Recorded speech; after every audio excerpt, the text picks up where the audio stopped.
Bendecido sábado y bienvenidos a Estudiemos Juntos con John.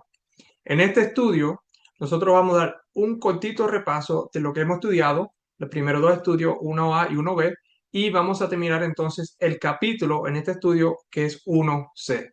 Pero antes de empezar, vamos a tener una oración para poder continuar. Gracias Dios por este sábado bendecido que tú nos has dado.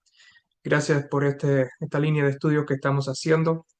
Te pido que tú me ayudes a poder presentar este estudio para que por la edificación no solamente mía, también para las edificaciones de lo que van a oír. Y te pido que me ayudes a poder enseñar también cómo es que Pablo se expresaba a los gentiles, también un poco como él se expresaba a los judíos. Te pido que este estudio otra vez sea de bendición. En el nombre de Jesús. Amén. Como estaba diciendo, hoy nosotros vamos a terminar el capítulo 1. Pero antes de terminar, vamos a hacer una cosa. Vamos a tener un corto resumen para entonces poder llegar y terminar ya con este capítulo. Recuerden la primera cosa que se mencionó, o una de las cosas que se mencionó. Cuando Pablo escribe esta carta, Pablo le está escribiendo a los colosenses que él nunca llegó a ver. Es más, él está escribiendo desde la prisión, y esto lo vamos a ver ahora cuando haga el resumen rápido aquí en los versículos. Otra cosa que dije que tengan en mente mientras estudiamos cualquier escrito de Pablo es que Pablo se repite muchas veces, dice la misma cosa en diferentes cartas. Entonces, cuando nosotros vemos una carta, como vamos a ver aquí en este ejemplo, al terminar este estudio aquí, nosotros vemos que en otras cartas puede ser que se exprese mucho más y diga la misma cosa, pero con más detalle, que rellena más. Entonces, a coger una carta aquí y una carta allá, coger el mismo tema escrito en forma diferente o más expansiva, podemos entonces tener una mejor idea de lo que Pablo quiere decir. Algunas veces leemos una carta, leemos un pedacito, puede ser que sea corta, lo leemos por arribita y no entendemos en sí la profundidad de cuál Pablo está tratando de escribir. También, otra cosa que se va a ver es que algunas veces Pablo le gusta hablar, bueno, muchas veces Pablo le gusta hablar con mucha pablerería, como digo yo, pablería, una palabra inventada mía. Entonces, lo que quiero decir con eso es que él empieza una idea, pero lo rellena con muchas palabras. Ahora, ese relleno de palabras son importantes, pero algunas veces hace que se pierda un poco el punto si no estamos leyendo como una persona que nos está hablando actualmente. Normalmente, cuando yo le hablo a ustedes o ustedes hablan a mí o cualquier persona, algunas veces o muchas veces también, nosotros podemos empezar con una idea y queremos rellenar con otras ideas en el medio antes de continuar la idea principal de la que se estaba diciendo. Cuando nosotros leemos a Pablo con eso en la mente y empezamos a analizar lo que está diciendo, podemos ver cómo es que Pablo se expresa. Es como decir que podemos saber Pablo hablándonos en persona, como si estuviera aquí. Igual así él escribió en las cartas. No podemos leer las cartas como algo robótico, por decir. Entonces, vamos a entrar aquí en la Biblia y vamos entonces a hacer un corto resumen antes de empezar la última parte del capítulo 1. Entonces, entrando, vemos rápidamente un poquito lo que se cubrió usando los marcados que tengo aquí. Vemos otra vez como Pablo siempre hace en casi todas sus cartas, excepto la carta de Hebreo, pero hasta ahí vemos el mismo patrón. Pablo siempre empieza hablando sobre Jesucristo y Dios, identificando uno y el otro. Por ejemplo, cuando vamos aquí al mismo versículo 2, al final aquí el versículo 2 dice de Dios nuestro Padre y del Señor Jesucristo. Cuando vamos al versículo 3, siempre hablando por nosotros, damos gracias a Dios, que es el Padre de nuestro Señor Jesucristo. Entonces vemos por si acaso que alguien tenga una confusión, que puede decir, bueno, cuando dice Dios y Jesucristo, que son el mismo por la razón, no. Aquí mismo lo explica bien. Dios, nuestro Padre, y lo digo por otra carta que él escribió que pudiera haber esa confusión. No necesariamente aquí, porque aquí está bien expresado. Dice Dios nuestro Padre y del Señor Jesucristo. ¿Quién es Dios nuestro Padre? Es Dios, es el Padre de nuestro Señor Jesucristo. No es solamente nuestro Padre, sino es también el Padre de nuestro Señor Jesucristo. Entonces, Pablo otra vez habla aquí, como dije, él está en la prisión, como él oyó de vuestra fe en Cristo Jesús, que es otra vez la esperanza que os está guardada en los cielos. Y eso fue oído por la palabra verdadera del Evangelio, que hemos cubrido ya bastante. Y esta palabra verdadera del Evangelio lleva fruto y crece también en vosotros, y esto es también la gracia de Dios. Lo habéis aprendido de Epafras, nuestro consiervo amado. Eso, Epafras fue el que le enseñó, estaba enseñando a los colosenses, y a Pablo oyó de una forma o la otra que Epafras otra vez era el ministro que le estaba enseñando a ellos. Entonces, por esa razón, Pablo no cesa, y no solamente Pablo, pero esos que están con Pablo, porque dice aquí, desde el día que lo oímos, por lo cual también nosotros, aquí vemos nosotros, oímos, no cesamos de orar por vosotros y de pedir que seáis llenos del conocimiento, etcétera, cosas que ya hemos cubrido. ¿Y esto es para qué? Para que andéis como es digno del Señor, agradando en todo, llevando fruto en toda buena obra y creciendo en el conocimiento de Dios. Una cosa muy importante que ya cubrimos es que nosotros debemos de crecer en el conocimiento de Dios. ¿Y qué fue lo que Jesús nos dice en Juan 17:3? Jesús nos dice, y esta es la vida eterna, que te conozcan a ti, el único Dios verdadero, y a Jesucristo, a quien has enviado. Entonces, el conocimiento de Dios tiene que ver con la vida eterna. No es algo solamente decir, oh, yo conozco a Dios. No, es conocer a Dios, el único Dios verdadero, y a Jesucristo, que vemos que es el Hijo de Dios, porque Dios es el Padre de nuestro Señor Jesucristo. Y esto es la vida eterna. So, regresando aquí a Colosenses, conociendo o creciendo en el conocimiento de Dios, también está bien conectado o ligado con la vida eterna. Nosotros también continuamos en el versículo 12, donde dice, con gozo dando gracias al Padre, que nos hizo aptos para participar de la herencia de los santos en luz. Y vimos aquí que hablamos también que nosotros cuando damos gracias, ¿a quién hay que darle gracia? Es al Padre, porque es el Dios altísimo, el Dios de todo, el Dios que hace por nosotros todo lo que puede para salvarnos. Otra vez, hizo todo que, como nosotros también tocamos, dio a su único hijo, su hijo engendrado desde antes que cualquier cosa fuera, cosa que hemos tocado en el estudio anterior, para poder salvarnos. Y ese es su amado hijo. ¿Para qué? Como dice aquí, para trasladarnos al reino de su amado hijo. También vimos que Jesús es la imagen del Dios invisible y el primogénito de toda creación. Especialmente esta primera parte, nosotros cubrimos bastante lo que tiene que ver con la imagen del Dios invisible. Y aquí versículo 16 nos dice que Jesús, por medio de Jesús, todas las cosas que hay fueron creadas. Todo lo que es visible, invisible, sean tronos, sean dominios. Todo fue creado por medio de Jesús y todo fue creado para Jesús. Por eso también se dijo que cuando Dios fue a darnos a Jesús para poder salvarnos, Él estaba dando todo lo que existía en un solo regalo. No hay más nada que podía hacer para poder o dar para poder salvarnos. También entonces tocamos aquí el versículo 19, como cuanto agradó al Padre que en él la bendice de toda plenitud. Todas estas cosas también que no estoy cubriendo o tocando específicamente, también se cubrió en más detalles. Y entonces vemos que en Jesús habita toda la plenitud de la divinidad. Ahora, vamos entonces a entrar al versículo 21 y continuar de ahí para adelante. Versículo 21 al 23 nos dice lo siguiente. Y a vosotros también, que erais en otro tiempo extraños y enemigos en vuestra mente, haciendo malas obras, ahora os ha reconciliado en su cuerpo de carne, por medio de la muerte, para presentarlos santos y sin mancha e irreprensibles delante de él. Si en verdad permanecéis fundados y firmes en la fe, y sin moveros de la esperanza del Evangelio que habéis oído, el cual se predica en toda la creación que está debajo del cielo, del cual yo, Pablo, fui hecho ministro. Ahora, leyendo esto por arribita, creo yo que se pierde un poco a Pablo. En otras palabras, se pierde la persona de Pablo. Nosotros podemos leer esto y tener un entendimiento más o menos de lo que Pablo nos quiere decir, pero no entendemos exactamente cómo es que Pablo está hablando. Por ejemplo, alguien te puede decir lo que yo te dije y pudieras entender el punto del mensaje, pero si yo te lo digo directamente, no solo entenderás el punto mío, pero también entenderás el punto de vista de cual yo lo estoy diciendo. Entenderás mejor mi forma de pensar y de dónde vengo, no solamente la idea del mensaje. De esta forma puedes llegar a estar en mis zapatos y entender el pensar mío cuando te doy mensaje. Así también vamos a hacer con Pablo y esta carta. Esto espero que lo ayude a poder entender o conocer a Pablo y su forma de pensar. Por ejemplo, mirando estos mismos versículos que acabamos de leer, versículo 21 a 23, vemos que nos dice que hacíamos malas obras y ahora hemos sido reconciliados si permanecemos en la fe y la esperanza del Evangelio.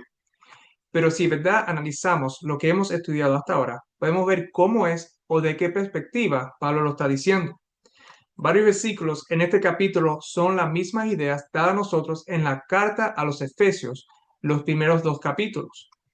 Menciono solamente esa carta específica porque es la que la hicimos en estudio como este, y si lo ven, estudio fue un tiempo atrás, se darán cuenta de lo que voy a cubrir en forma de corta y resumida. Lo que Pablo toma 2 capítulos para decir en Efesios, lo hace en pocos versículos aquí. Entonces vamos a ir y brincar a Efesios 1 y voy a resumir lo que ya había cubierto en esos otros estudios, para que puedan ver cómo es que Pablo le repite la misma cosa a las otras iglesias. Antes de continuar en Efesios 1, quiero dejarles saber que las repeticiones en las cartas no son malas. En ese tiempo no había internet como hay hoy. Igual como hoy los predicadores repiten los mismos mensajes, mucho más en ese tiempo cuando el evangelio estaba siendo llevado por todos lados y la tecnología más avanzada era papel y pluma. Al leer Efesios, trataré de no entrar en tantos detalles porque ya lo hice en los estudios de Efesios, esa serie. Vamos aquí a Efesios 1, como ven en la pantalla. Y primeramente quiero que sepan que este capítulo está hablando de dos grupos de personas. Está hablando de los judíos y de los gentiles. Si ven del versículo 3 al 12, se está refiriendo solamente a los judíos. Por ejemplo, en el versículo 3 nos dice, Dios dice aquí, nos bendijo. Versículo 4, nos escogió. Versículo 5, habiéndonos predestinado. Brincando versículo 9, dándonos a conocer el misterio. Versículo 11, en él asimismo tuvimos herencia habiendo sido predestinados. Y el versículo 12 habla sobre nosotros, lo que primeramente esperábamos en Cristo. Todo esto aquí Pablo se está refiriendo solamente a los judíos y a nadie más. Cuando nosotros entonces vamos al versículo 13, vemos lo siguiente. En él también vosotros, el evangelio de vuestra salvación, fuisteis sellados. Con estas palabras vemos de quién Pablo estaba hablando antes y era de los judíos, pero ahora hace referencia a los gentiles y le da a saber que ellos se han convertido parte del pueblo de Dios, los que primero fueron predestinados a la herencia celestial. Cuando vemos aquí versículo 14, el Espíritu Santo de la promesa, que es la aras de nuestra herencia. En otras palabras, Pablo le estaba describiendo a ellos, los gentiles, como dice aquí versículo 3, el pueblo judío había sido bendecido. Y versículo 4, ellos fueron escogidos y fueron, versículos 5 y 11, predestinados. Y versículo 9, a ellos le fueron dado a conocer el misterio de la voluntad de Dios. Y versículo 11, tenían herencia. Y versículo 12, fueron los primeros en esperar por Cristo. Entonces, ahora que los gentiles habían, versículo 13, oído la palabra de verdad, el evangelio de vuestra salvación, ellos, los gentiles, habían sido sellados con el Espíritu Santo, cual es la aras de la herencia del judío. Ellos estaban en la misma posición que los judíos ahora por medio de Jesucristo. Espero que lo puedan ver y ahora regresemos otra vez a Colosenses 1 y podemos ver lo mismo que está sucediendo. Vamos a ver cómo Pablo le da el mismo mensaje a los colosenses, como hizo en Efesios. Por ejemplo, versículos 5 y 6. A causa de la cual ya habéis oído por la palabra verdadera del Evangelio. Dice versículo 6, lleva fruto y crece también en vosotros. Comparan eso con Efesios 1, versículo 13, donde dice, en él también vosotros, habiendo oído la palabra de verdad, el Evangelio de vuestra salvación y habiendo creído en él, fuiste sellado con el Espíritu Santo de la promesa. Ahora, ahí está también el Espíritu Santo en Colosenses 1. ¿Por qué lo digo? Porque la palabra fruto si recordamos, está conectado con el Espíritu Santo, como nos dice en Gálatas capítulo 5, versículo 22, que el fruto del Espíritu Santo es amor, gozo, paz, etcétera. Está conectado el fruto y el Espíritu Santo. Cuando uno está sellado con el Espíritu Santo, uno está llevando fruto. Ahora con nosotros vamos a Colosenses versículo 12, ya conociendo ahora cómo Pablo escribe y se refiere a dos diferentes grupos, vemos que él se está refiriendo a los judíos, no a los gentiles, cuando él dice, con gozo dando gracias al Padre que nos hizo aptos para participar de la herencia de los santos en luz, el cual nos ha librado de la potestad de las tinieblas y trasladado al reino de su amado Hijo, en quien tenemos redención por su sangre, el perdón de pecados. Cuando Pablo dice con gozo dando gracias, ¿quién es el que está dando gracias si no son los judíos, incluyendo aquí a Pablo, que habían oído sobre los colosenses y recibimiento de la palabra verdadera del Evangelio? Como vemos aquí, versículos 4 y 7, vuestra fe en Cristo Jesús, la esperanza que os está guardada en los cielos, la palabra verdadera del Evangelio, la gracia de Dios. Yo he notado, como dije en el principio, que en las cartas de Pablo, él le gusta escribir con mucha palabrería que pudiera distraer de lo que está diciendo. Y aquí está un ejemplo que vamos a tocar. Aunque las palabras que están escritas en el medio del mensaje son importantes, nosotros no nos damos cuenta que él está escribiendo como él está pensando, con una forma de sentimientos y lo leemos completamente con una sola idea lineal. Por ejemplo, pondremos al lado mucho de la palabrería de Pablo entre versículos 9 y 12 y se hace mucho más claro la idea que él está tratando de dar. Y aquí está, versículo 9 al 12. Por lo cual también nosotros, desde el día que lo oímos, brincando ahora al versículo 12, con gozo, dando gracia al Padre que nos hizo aptos para participar de la herencia de los santos en luz. Todo lo del centro es muy bueno y se trata de los gentiles, pero es una interrupción de la idea que él quería decir. Al reconocer esto, podemos ver la personalidad de Pablo aquí siendo expresada.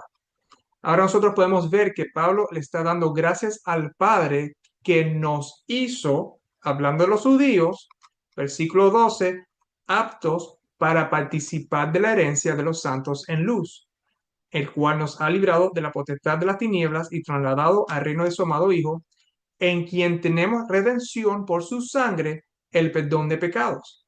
Otra vez, comparemos esto con Efesios capítulo 1, versículo 5, donde dice, en amor, habiéndonos predestinado para ser adoptados hijos suyos por medio de Jesucristo, según el puro efecto de su voluntad, para alabanza de la gloria de su gracia, con la cual nos hizo aceptos en el amado, en quien tenemos redención por su sangre, el perdón de pecados, según las riquezas de su gracia. Versículo 11.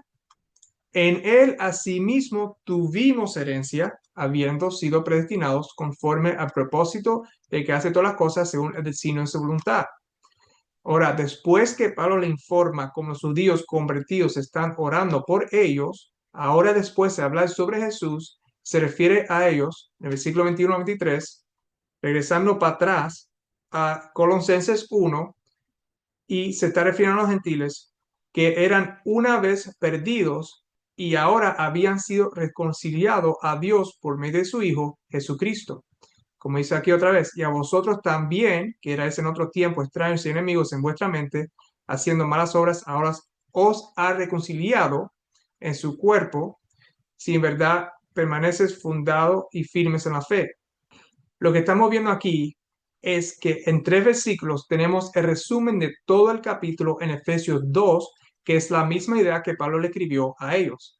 En Efesios 2, Pablo empieza diciendo que Dios le dio vida a ellos, a los gentiles, cuando estaban muertos en pecado.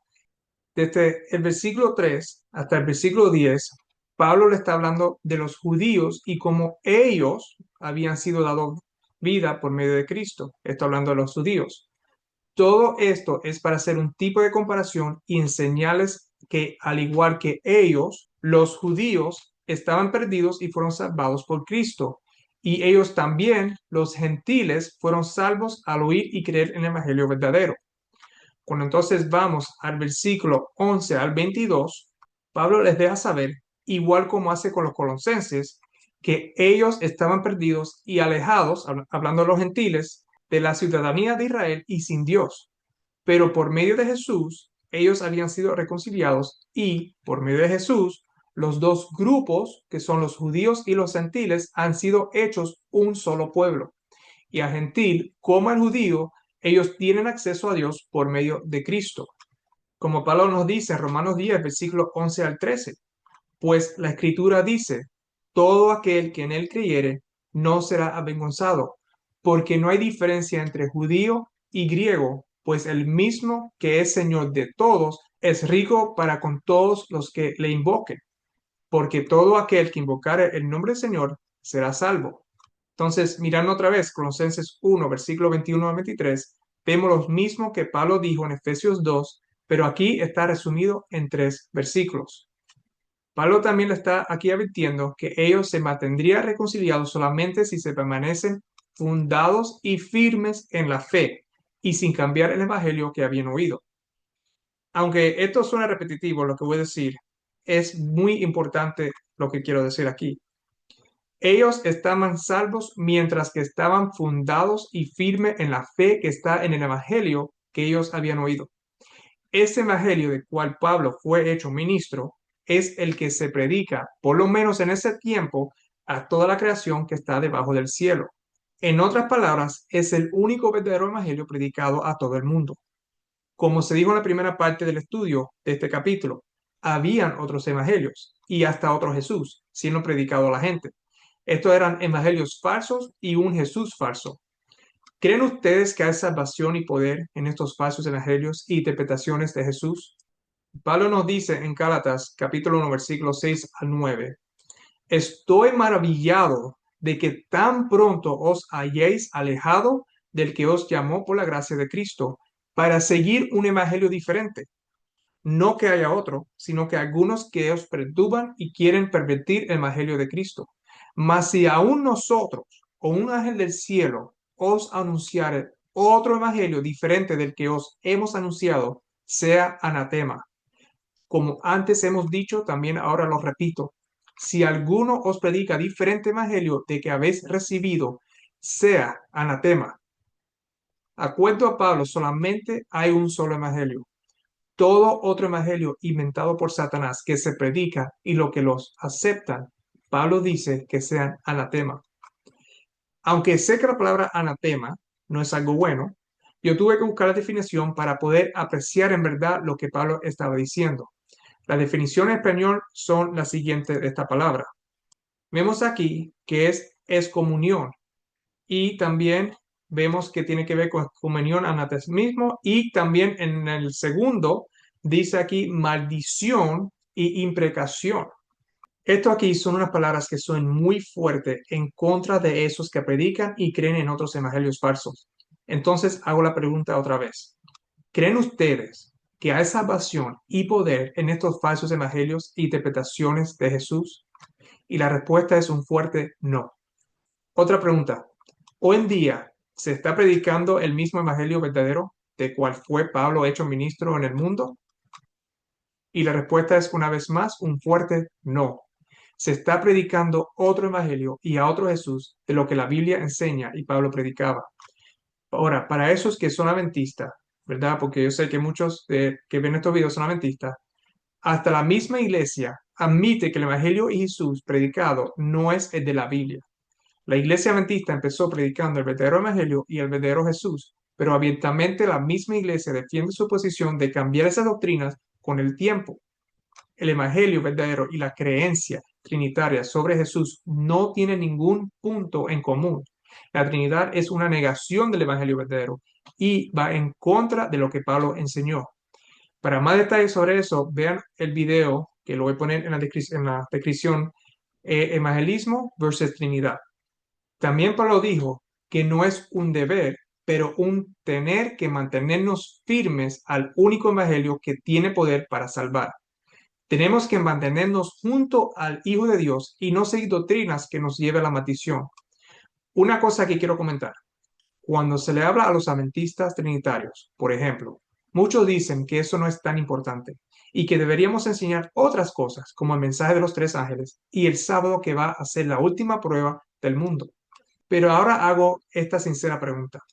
¿Qué importa predicarles a otros sobre el mensaje de los tres ángeles o del sábado cuando no saben quién es al que han de adorar y adoran a otro en el día hecho para identificarlo al Dios del mensaje del primer ángel? Los que adoran el domingo adoran al Dios del domingo, la Trinidad. La iglesia adventista no adoraba al Dios del domingo, pero con el tiempo lo han introducido. De nada sirve pensar que están guardando el sábado cuando adoran el Dios del domingo. Esto no es una idea inventada por mí. Pablo también dice lo mismo de otra forma en la carta a los Hebreos, y déme resumirlo rápidamente para que lo vean. La carta de los Hebreos no está escrita a los gentiles, pero a los judíos que todavía no habían aceptado a Jesús. Cuando llegamos al capítulo 3 y 4, vemos que Pablo empieza a recordar cómo el pueblo de Dios no entró en el reposo de Dios por la incredulidad que tenía. Bueno, entonces llegamos a Hebreos capítulo 4, él va del pasado, del tiempo del pueblo de Israel, al tiempo de él, que es el tiempo de Pablo. Y con eso voy a hacer una pregunta, porque muchos usan estos versículos para probar que el sábado todavía está vigente. Vamos aquí, versículo 4. Porque en cierto lugar dijo así del séptimo día, y reposó Dios de todas sus obras en el séptimo día. Y otra vez aquí, no entrarán en mi reposo, por lo tanto, puesto que le falta que algunos entren en él. Versículo 9. Por tanto, queda un reposo para el pueblo de Dios, porque el que ha entrado en su reposo también ha reposado de sus obras como Dios de las suyas.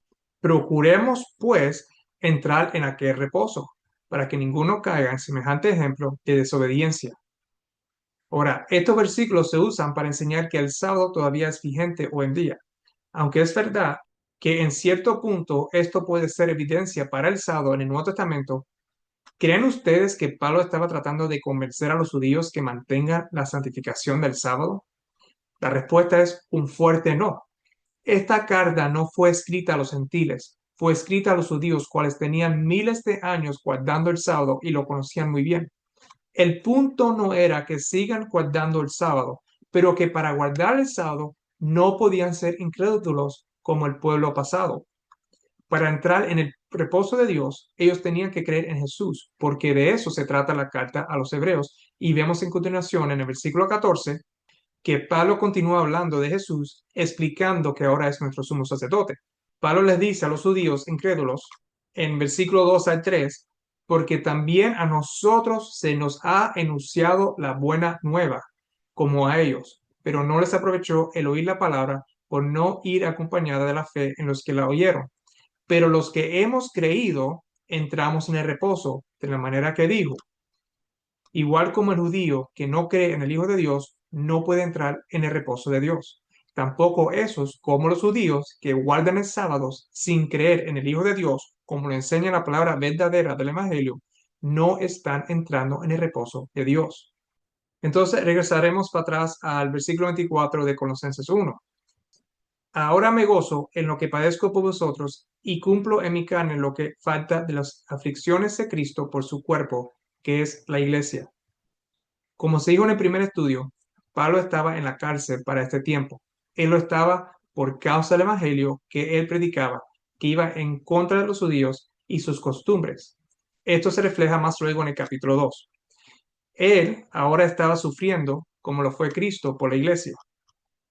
Continuemos con versículo 25 al 29, de la cual fui hecho ministro según la administración de Dios que me fue dada para con vosotros, para que anuncie cumplidamente la palabra de Dios, el misterio que había estado oculto desde los siglos y edades, pero que ahora ha sido manifestado a sus santos, a quienes Dios quiso dar a conocer las riquezas de la gloria de este misterio entre los gentiles, que es Cristo en vosotros, la esperanza de gloria, quien anunciamos amonestando en todo hombre y enseñando a todo hombre en toda sabiduría, a fin de presentar perfecto en Cristo Jesús a todo hombre, para lo cual también trabajo luchando según la potencia de Él, la cual actúa poderosamente en mí. Igual como los versículos 21 al 23, esto es un resumen de lo que Pablo dijo en Efesios capítulo 2. También versículos 25 al 29 es un resumen de Efesios capítulo 3. Por ejemplo, vemos que Pablo es un ministro del Evangelio, según la administración de Dios, para anunciar el misterio a los gentiles. Este misterio es Cristo en vosotros. Y Pablo hace todo esto acuerdo a la potencia poderosa que actúa en él, cual es Cristo, como vemos aquí abajo. La potencia de él, la cual actúa poderosamente en mí. Vayamos entonces a Efesios 3, y no profundaré tanto porque ya lo hice en esa serie, para ver un poco más del Pablo mismo, lo que él mismo quiso decir. Otra vez, para recordarles, la mejor forma de leer y entender a Pablo algunas veces es recortar su palabrería y conectar las ideas principales de su discurso. Si vamos aquí, Efesios 3, versículo 1, dice aquí, por esta causa yo, Pablo, prisionero de Cristo Jesús, por vosotros los gentiles.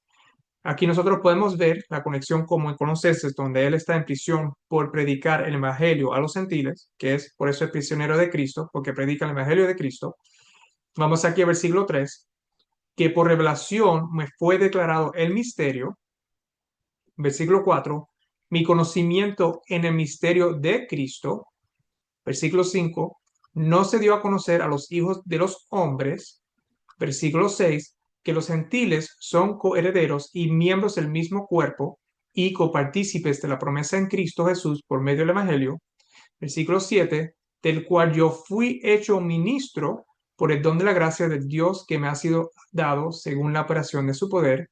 Versículo 8, a mí me fue dada esta gracia de anunciar entre los gentiles el Evangelio de las inescrutables riquezas de Cristo. Versículo 9, y de aclarar a todos cuál sea la dispensación del misterio escondido desde los siglos en Dios. Versículo 17, para que habite Cristo por la fe en vuestros corazones, a fin de que, arraigados y cimentados en amor, versículo 20, según el poder que actúa en nosotros. A Pablo se le fue declarado el misterio. ¿Cuál es el misterio de Cristo? Este misterio antes no era conocido entre los hijos de los hombres, quienes son los gentiles. Este misterio es Cristo en vosotros. Es Cristo que habita en nosotros. Él es el poder que actúa en nosotros. Como lo dice aquí, otra vez, Colosenses 1, versículo 26 a 29, específicamente la última parte, donde dice, la potencia de Él, que es Cristo en vosotros, la cual actúa poderosamente en mí. Entonces, aquí nosotros terminamos el capítulo 1. El resumen de todo. Nosotros vimos cómo Pablo hace diferencia del judío y los gentiles para presentarles a ellos como ellos también ahora, después de Cristo, son parte del pueblo de Dios. Él les dice cómo los judíos se alegraron de oír cómo ellos habían aceptado el Evangelio verdadero y que se mantengan fundados firmes en la fe. También nosotros vimos cómo hay otros evangelios y interpretaciones de Jesús que van en contra de lo que las Sagradas Escrituras enseña y como Pablo mismo dijo que sean anatemas todos que están enseñando estas doctrinas de Satanás. También hemos visto ya en estos estudios y también en otras presentaciones cuál es el verdadero evangelio y el Jesús en el cual debemos tener fe para ser salvados por él. Y por último, vimos también sobre el misterio cual Pablo fue hecho ministro para enseñar a los gentiles. Y este misterio es Cristo en vosotros.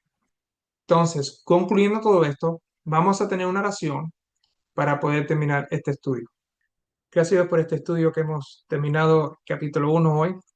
Te pido que toda esta idea completa se pueda entender cada uno de nosotros, incluyéndome a mí mismo, y que podamos ver cómo nosotros hemos sido salvados por ti por medio de tu Hijo, y que nosotros ya somos uno parte del pueblo de tu Hijo Jesús, y que Él es nuestro Rey, porque tú lo has puesto como nuestro Rey, que Él también sea nuestro sumo sacerdote, y podamos por medio de Él venir a ti, y que Cristo también more en nosotros.